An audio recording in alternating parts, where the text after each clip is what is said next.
The windmill is such a fun exercise because we really get to work on that core some more and also your hinge pattern.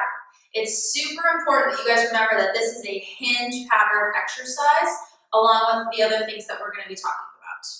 To set up for your windmill, you're going to take your feet and turn them both in the same direction about 45 degrees. This will vary from person to person, so don't get too hung up on the exact angle, but you do want them turned together.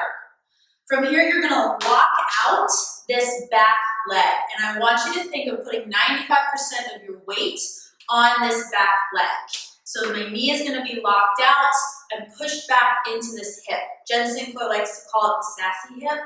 I also call it the girl pose, where you see all the girls kind of pop their hip in the pictures that they take. This is a great situation to practice that. So pop the hip. It's okay to have a little bit of knee bend in this front leg. You don't have to have both legs bent.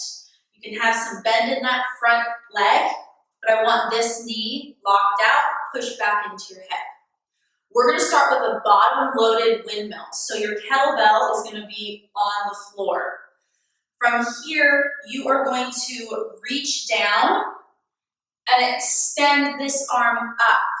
You also want to make sure that you have a big chest and that the shoulders stay down and back.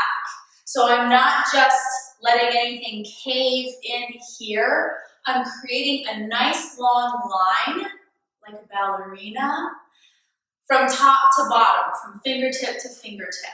So I'm going to open up, get into my sassy hip, really hinge into it as I reach down to my kettlebell. From here, I've got to keep my shoulders locked out.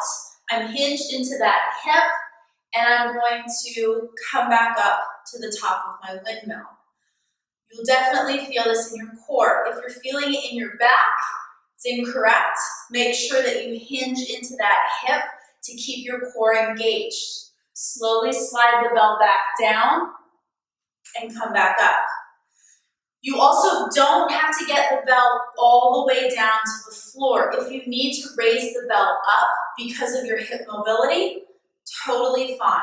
So that would look like this. Some of you might be here and back up with your mobility, but I'm reaching my butt back to make sure that it's a good hinge and not a tip.